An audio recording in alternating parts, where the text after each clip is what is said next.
Hi friends, நான் Karaikal doctor Nishar. நம்ம collection சேனலை சப்ஸ்கிரைப் பண்ணுங்கள், ஃப்ரெண்ட்ஸுக்கு ஷேர் பண்ணுங்கள், லைக் பண்ணுங்கள்.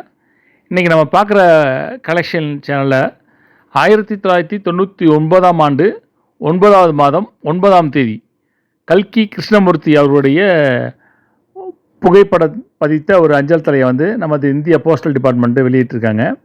இவங்களை பற்றி சொல்லணுன்னாக்கா, இவங்க ஒரு சிறந்த எழுத்தாளர், கட்டுரையாளர், சிறுகதை தொகுதி புதினங்கள் எழுதுகிறவங்க. அவங்க மிக சிறந்த சமூக மற்றும் வரலாற்று பதிவுகளை எழுதிருந்தாங்க அவங்க. அது மட்டும் இல்லாமல் பொன்னியின் செல்லும் அந்த புத்தகத்தை இவங்க தான் எழுதியிருக்காங்க.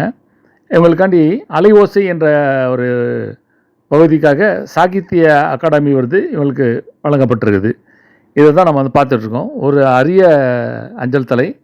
இதனுடைய கருத்தை பற்றி நீங்கள் கமெண்ட்ஸில் பதிவு பண்ணுங்கள், ஃப்ரெண்ட்ஸுக்கு ஷேர் பண்ணுங்கள், லைக் பண்ணுங்கள்.